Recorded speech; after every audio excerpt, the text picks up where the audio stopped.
নেই কোনো প্রাতিষ্ঠানিক শিক্ষা, তবুও নিখুঁতভাবে ছবি আঁকা চালিয়ে যাচ্ছেন তমজিদ। রং আর তুলির আঁচড়ে চালাচ্ছেন সংসার। প্রায় 2 যুগের বেশি সময় ধরে ছবি এঁকে সুনাম কুড়াচ্ছেন তিনি। নেত্রকোনার মদন উপজেলার বাঁশরী গ্রামের বাসিন্দা তমজিদ 2.5 বছর বয়সে টাইফয়েড জ্বর হওয়ায় বাক শক্তি হারিয়ে ফেলেন। এর সাথে বন্ধ হয়ে যায় শ্রবণ শক্তিও। দারিদ্রতার কারণে 8 বছর বয়সে স্থানীয় বাজারে কাঠমিস্ত্রি এবং চায়ের দোকানে কাজ শুরু করেন। একদিন স্বপ্নে আর্টের কাজ শিখে ফেলেন, তাই ঘুম থেকে উঠেই বসে পড়েন খাতা কলম নিয়ে। সে থেকেই তিনি রং তুলির কাজে পারদর্শী। সেই স্কুলে গেছে না, বুঝছেন, স্বপ্ন যুগে লেখাটা শিখছে, কিন্তু এখন বহুত লেখাটা জানে।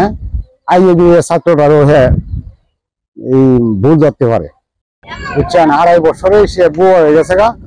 পরে এই যে একটা ছোট একটা দোকান আছে, এটা আমাদের বৈশা আঁকাঝোঁকা করে। তমজিদের শিল্পকর্ম দেখে প্রতিবেশীরা অনেক খুশি। প্রতিবন্ধী হওয়ার পরেও সে নান্দনিক শিল্পকর্ম আঁকেন, যা দেখে মুগ্ধ তারা। সব মশার বিরুদ্ধে সুরক্ষা দিতে এলো বসুন্ধরা এক্সট্রিম অ্যারোসল। মশার বিরুদ্ধে এক্সট্রিম সুরক্ষা। ওনা যেগুলো আর্টিস্টম্যানের কাজ করে নেত্রকোনা ডিস্ট্রিক্ট অথবা মদন থানার ভিতরে ওনার সর্বশ্রেষ্ঠ। ওনা এত সুন্দর সুন্দর আর্টিস্ট করে, তার সুনামধন্য এখন বাংলার ঘরে ঘরে চলে গেছে। ওনার বিয়ার ডিজাইনে, এমনকি আপনার বাড়ির ডিজাইনে, এমনকি আপনার দোকানে, এমনকি আপনার রেস্টুরেন্টে, যে কোনো জিনিসের ওনার কাজের কোনো বিকল্প নাই। উপজেলা প্রশাসন থেকে জানিয়েছে, তমজিদের প্রতিভা বিকাশের জন্য প্রয়োজন হলে সহযোগিতার হাত বাড়াবেন। মদন উপজেলার নাইটপুর ইউনিয়নের বাঁশরী গ্রামের তমজিদ বা শ্রবণ প্রতিবন্ধী তমজিদের প্রতিভার কথা শুনেছি, খোঁজ নিয়ে দেখেছি। সে এবং তার স্ত্রী দুইজনেই সরকারি ভাতার অন্তর্ভুক্ত, সরকারি ভাতাভোগী।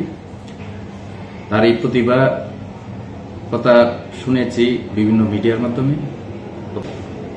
যদি তার এই প্রতিভা বিকাশের ক্ষেত্রে উপজেলা প্রশাসনের কোনো সহযোগিতার সুযোগ থাকে, আমরা সেটা চেষ্টা করব করার জন্য।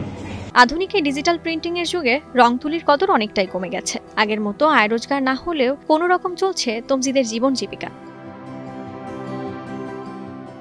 ফয়েজ আহমদ হৃদয়ের তথ্যচিত্রে ডেস্ক রিপোর্ট, কালের কণ্ঠ।